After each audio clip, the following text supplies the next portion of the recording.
ನಮಸ್ಕಾರ ಎಲ್ಲರಿಗೂ welcome back to my channel. ನಾನು Pooja. So friends, first merit list ಬಂದಿದೆ, ಹಾಗೆ ಡಾಕ್ಯುಮೆಂಟ್ ವೆರಿಫಿಕೇಶನ್ ಕೂಡ ಮುಗಿದಿದೆ.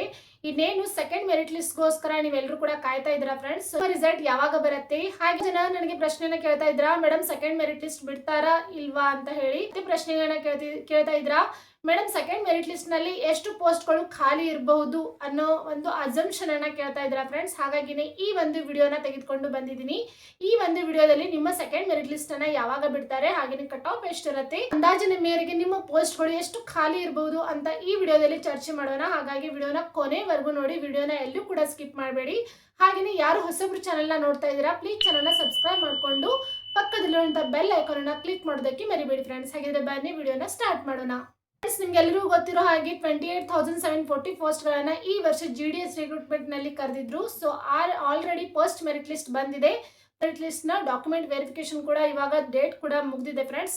ಇನ್ನೇನು ಸೆಕೆಂಡ್ ಮೆರಿಟ್ ಲಿಸ್ಟ್ ಗೋಸ್ಕರ ಕಾಯ್ತಾ ಇದ್ರಾ.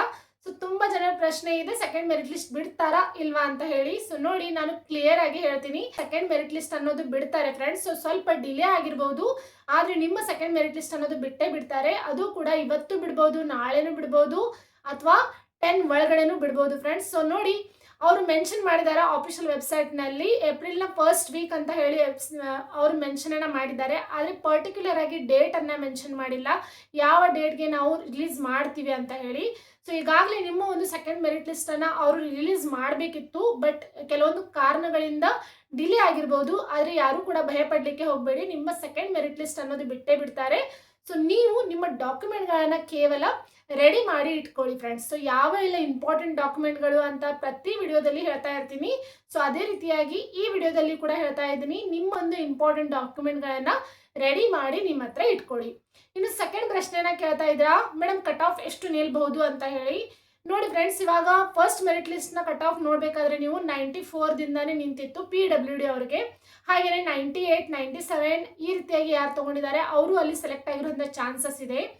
ಅದರಂತೆ ಕಾಂಪಿಟೇಷನ್ ಕೂಡ ತುಂಬಾನೇ ಇದೆ ಫ್ರೆಂಡ್ಸ್. ಸೊ ನೋಡಿ, ನೀವು ಯಾವ ಒಂದು ಡಿವಿಷನ್ಗೆ ಹಾಕಿದ್ದೀರಾ, ಹಾಗೇನೆ ಅಲ್ಲಿ ಎಷ್ಟು ಪೋಸ್ಟ್ಗಳು ಖಾಲಿ ಇವೆ ಅದ್ರ ಮೇಲೆ ಕೂಡ ಡಿಪೆಂಡ್ ಆಗಿರುತ್ತೆ.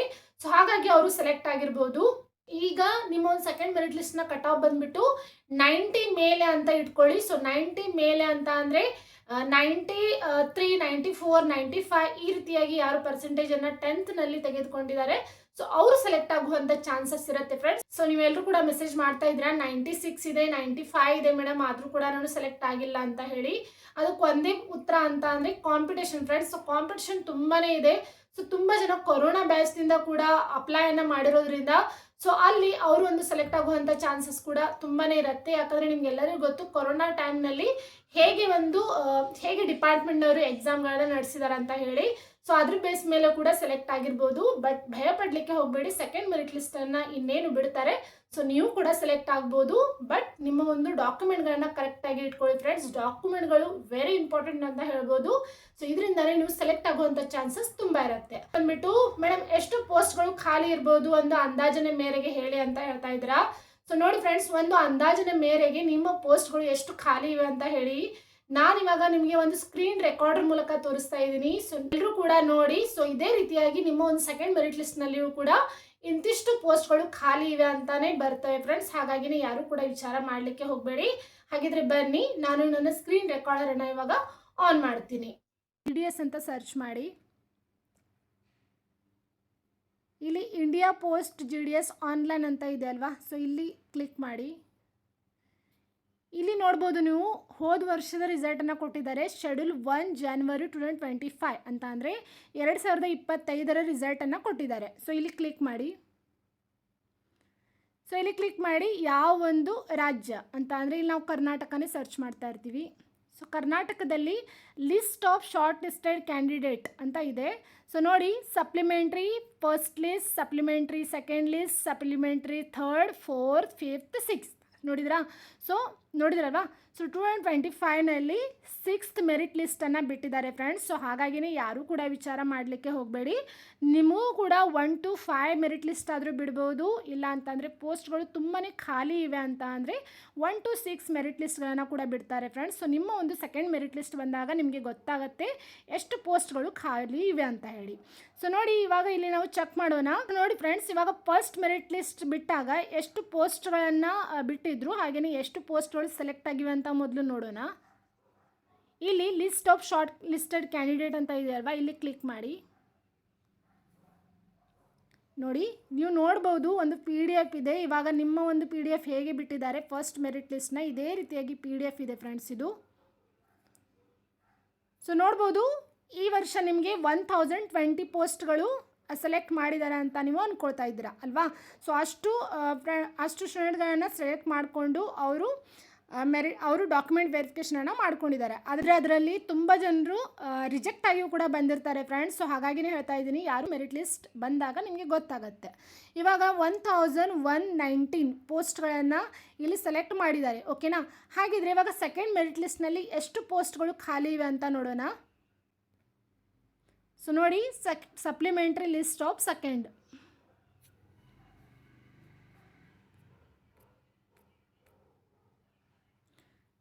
ನೋಡಿದ್ರಾ? ನೋಡಿ, ಇದು ಸೆಕೆಂಡ್ ಮೆರಿಟ್ ಲಿಸ್ಟ್ ಆಗಿದೆ, GDS 2025. ಸೊ ಈ ಮೆರಿಟ್ ಲಿಸ್ಟ್ನಲ್ಲಿ ನೋಡಿ ಎಷ್ಟು ಪೋಸ್ಟ್ಗಳು ಖಾಲಿ ಇವೆ ಅಂತ ಹೇಳಿ.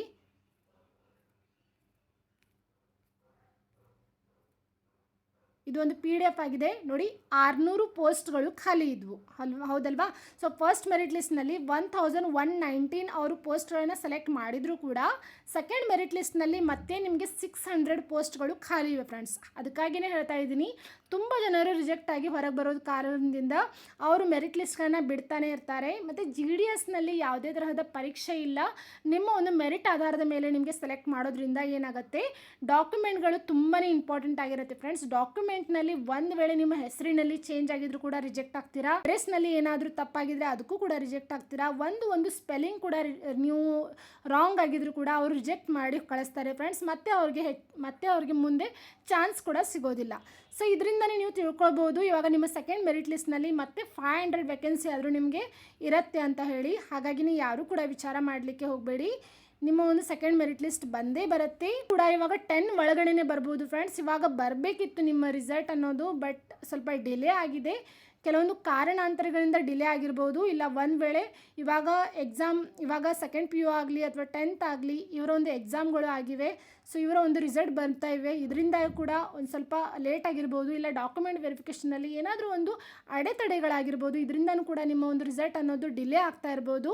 ಆದರೆ ಒಂದು ಸಾರಿ ನಿಮ್ಮ ಸೆಕೆಂಡ್ ಮೆರಿಟ್ ಲಿಸ್ಟ್ ಬಿಟ್ಟಾಗ ನಿಮಗೆ ಯಾವುದೇ ರೀತಿಯ ಟೈಮ್ ಲಿಮಿಟನ್ನು ಅಲ್ಲಿ ಕೊಡೋದಿಲ್ಲ ಫ್ರೆಂಡ್ಸ್. ಹಾಗಾಗಿನೇ ಹೇಳ್ತಾ ಇದ್ದೀನಿ, ನಿಮಗೆ 15 ಡೇಸ್ ಕೂಡ ಕೊಡ್ಬೋದು, ಇಲ್ಲ 10 ಡೇಸ್ ಕೂಡ ಕೊಡ್ಬೋದು, 5 ಡೇಸ್ ಕೂಡ ಕೊಡ್ಬೋದು ಡಾಕ್ಯುಮೆಂಟ್ ವೆರಿಫಿಕೇಷನ್ಗೋಸ್ಕರ.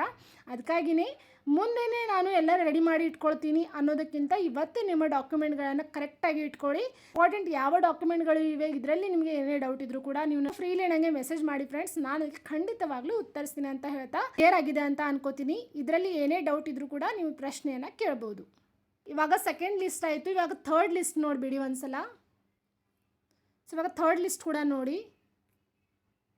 ನೋಡಿ ಇಲ್ಲೇ ಮತ್ತೆ 300 ಪೋಸ್ಟ್ಗಳು ಖಾಲಿ ಇವೆ ಅಂತ ಅಂದರೆ ನೀವೇ ತಿಳ್ಕೊಳ್ಳಿ. ಇವಾಗ 1020 ಪೋಸ್ಟ್ಗಳನ್ನು ಕರೆದಿದ್ದೀರಾ ಅಂತ ಅಂದರೆ 500 ಪೋಸ್ಟ್ ಅಥವಾ 600 ಪೋಸ್ಟ್ ಆದರೂ ನಿಮಗೆ ಇವಾಗ ಸೆಕೆಂಡ್ ಮೆರಿಟ್ ಲಿಸ್ಟ್ನಲ್ಲಿ ಕರೀತಾರೆ. ಮತ್ತು 300 400 ಥರ್ಡ್ ಮೆರಿಟ್ ಲಿಸ್ಟ್ನಲ್ಲಿ ಕರೀತಾರೆ. ಮತ್ತು 200 ಫೋರ್ತ್ ಲಿಸ್ಟ್ನಲ್ಲಿ ಕರೀತಾರೆ. ಮತ್ತು 100 ಅಥವಾ 150 ಏನಾದರೂ ಪೋಸ್ಟ್ಗಳು ಖಾಲಿ ಇದ್ದರೆ 5th ಲಿಸ್ಟ್ ತನಕ ಕರೀತಾರೆ ಫ್ರೆಂಡ್ಸ್. ಒಂದು ವೇಳೆ ಪೋಸ್ಟ್ಗಳು ತುಂಬಾ ಖಾಲಿ ಇದ್ದರೆ 6th ಮೆರಿಟ್ ಲಿಸ್ಟ್ವರೆಗೂ ಕರೀತಾರೆ. ಹಾಗಾಗಿನೇ ಹೇಳ್ತಾ ಇದ್ದೀನಿ, ಮೆರಿಟ್ ಲಿಸ್ಟ್ಗಳು ಬಿಡ್ತಾನೆ ಇರ್ತಾರೆ. June 30ವರೆಗೆ ಫೈನಲೈಸನ್ನು ಮಾಡಿದ್ದಾರೆ. ಸೊ ಅಲ್ಲಿವರೆಗೆ ಎಷ್ಟು ಮೆರಿಟ್ ಲಿಸ್ಟ್ಗಳು ಆಗ್ತವೆ ಅಷ್ಟು ಮೆರಿಟ್ ಲಿಸ್ಟ್ಗಳನ್ನು ಬಿಡ್ತಾರೆ ಫ್ರೆಂಡ್ಸ್. ನಿಮ್ಮ ಕೆಲಸ ಕೇವಲ ನೀವು ಡಾಕ್ಯುಮೆಂಟ್ಗಳನ್ನು ಕರೆಕ್ಟಾಗಿ ಇಟ್ಕೊಳ್ಳೋದು ಅಷ್ಟೇ ಆಗಿರುತ್ತೆ. ಸೊ ಇಲ್ಲಿ ಇದು ನಿಮಗೆ ಕ್ಲಿಯರ್ ಆಗಿದೆ ಅಂತ ಅನ್ಕೋತೀನಿ. ಹಾಗಾಗಿ ಯಾರೂ ಕೂಡ ವಿಚಾರ ಮಾಡಲಿಕ್ಕೆ ಹೋಗಬೇಡಿ, ನಾನು ಸೆಲೆಕ್ಟ್ ಆಗ್ತೀನೋ ಇಲ್ಲೋ, ನಂದು 95 ಇದೆ, 96 ಇದೆ, ನಾನು ಸೆಕೆಂಡ್ ಮೆರಿಟ್ ಲಿಸ್ಟ್ನಲ್ಲಿ ಆಗ್ತೀನೋ ಇಲ್ಲೋ ಅಂತ ವಿಚಾರ ಮಾಡಲಿಕ್ಕೆ ಹೋಗಬೇಡಿ ಫ್ರೆಂಡ್ಸ್. ಒಂದು ವೇಳೆ ನೀವು ಸೆಕೆಂಡ್ ಮೆರಿಟ್ ಲಿಸ್ಟ್ನಲ್ಲಿ ಸೆಲೆಕ್ಟ್ ಆಗಿಲ್ಲ ಅಂತ ಅಂದರೂ ನೀವು ಥರ್ಡ್ ಮೆರಿಟ್ ಲಿಸ್ಟ್ನಲ್ಲಿ ಸೆಲೆಕ್ಟ್ ಆಗುವಂಥ ಚಾನ್ಸಸ್ ಇರುತ್ತೆ. ಅಲ್ಲಿವರೆಗೂ ನೀವು ಬೇರೆ ಬೇರೆ ಎಕ್ಸಾಮ್ಗಳಿಗೂ ಕೂಡ ಟ್ರೈ ಮಾಡ್ಬೋದು ನಿಮ್ಮ ಒಂದು ಪರ್ಸೆಂಟೇಜ್ಗಳ ಆಧಾರದ ಮೇಲೆ. ಸೊ ಇದು ನಿಮಗೆ ಕ್ಲಿಯರ್ ಆಗಿದೆ ಅಂತ ಅನ್ಕೋತೀನಿ ಫ್ರೆಂಡ್ಸ್. ಸೊ ಇದರಲ್ಲಿ ನಿಮಗೆ ಏನೇ ಡೌಟ್ ಇದ್ದರೂ ಕೂಡ ನೀವು ನನಗೆ ಪ್ರಶ್ನೆಯನ್ನು ಕೇಳಿ ನಾನು ಖಂಡಿತವಾಗ್ಲೂ ಉತ್ತರಿಸ್ತೀನಿ. ಫ್ರೆಂಡ್ಸ್ 2025ರ ಒಂದು ಅಂಕಿಅಂಶಗಳ ಆಧಾರದ ಮೇಲೆ ಎಷ್ಟು ಪೋಸ್ಟ್ಗಳು ಖಾಲಿ ಇವೆ, ಹಾಗೆಯೇ ಎಷ್ಟು ಪೋಸ್ಟ್ಗಳನ್ನು ಕರೆದಿದ್ರು, ಸೊ ಅದರೆಲ್ಲ ಡೀಟೇಲ್ ಆಗಿ ನಿಮಗೆ ಎಕ್ಸ್ಪ್ಲೈನ್ ಮಾಡಿದ್ದೀನಿ. ಸೊ ಇದೇ ರೀತಿಯಾಗಿ ನಿಮ್ಮ ಲಿಸ್ಟ್ಗಳು ಕೂಡ ಫಸ್ಟ್, ಸೆಕೆಂಡ್, ಥರ್ಡ್, ಫೋರ್ತ್ ಅಂತ ಇದೇ ರೀತಿಯಾಗಿ ಬರುತ್ತೆ ಫ್ರೆಂಡ್ಸ್. ಸೊ ಕಾಂಪಿಟೇಷನ್ ಮೇಲೆ ಡಿಪೆಂಡ್ ಆಗಿರುತ್ತೆ. 1 to 5 ಲಿಸ್ಟ್ಗಳನ್ನು ಕೂಡ ಬಿಡ್ಬೋದು, 1 to 4 ಲಿಸ್ಟ್ಗಳನ್ನು ಕೂಡ ಬಿಡ್ಬೋದು. ಪೋಸ್ಟ್ಗಳು ತುಂಬ ಖಾಲಿ ಇದ್ರೆ 1 to 6 ವರೆಗೂ ನಿಮ್ಮ ಒಂದು ಮೆರಿಟ್ ಲಿಸ್ಟ್ಗಳನ್ನ ಬಿಡ್ತಾರೆ ಫ್ರೆಂಡ್ಸ್. ಅದೇ ರೀತಿಯಾಗಿ ಅವರು ನೋಟಿಫಿಕೇಶನಲ್ಲಿ ಮೆನ್ಷನ್ ಮಾಡಿದ್ದಾರೆ. ನಾನು ಈಗಾಗಲೇ ವಿಡಿಯೋದಲ್ಲಿ ಕೂಡ ಹೇಳಿದ್ದೀನಿ. 30 ಜೂನ್ ಅನ್ನ ಮೆನ್ಷನ್ ಮಾಡಿದ್ದಾರೆ ಫ್ರೆಂಡ್ಸ್. 30 ಜೂನ್ ಅಂತ ಅಂದರೆ 30 ಜೂನ್ವರೆಗೂ ಎಷ್ಟು ಮೆರಿಟ್ ಲಿಸ್ಟ್ಗಳನ್ನು ಬಿಡಬೇಕು, ಸೊ ಅಷ್ಟು ಮೆರಿಟ್ ಲಿಸ್ಟ್ಗಳನ್ನು ಅವರು ಬಿಡ್ತಾನೆ ಇರ್ತಾರೆ. ಸೊ ಹಾಗಾಗಿನೇ ಯಾರೂ ಕೂಡ ವಿಚಾರ ಮಾಡಲಿಕ್ಕೆ ಹೋಗಬೇಡಿ. ನಿಮ್ಮ ಡಾಕ್ಯುಮೆಂಟ್ಗಳನ್ನು ಕೇವಲ ನೀವು ರೆಡಿ ಮಾಡಿ ಇಟ್ಕೊಳ್ಳಿ ಅಂತ ಹೇಳಿಕ್ಕೆ ಇಷ್ಟಪಡ್ತೀನಿ. ಹಾಗಿದ್ರೆ ಇದಾಗಿತ್ತು ಇವತ್ತಿನ ವಿಷಯ.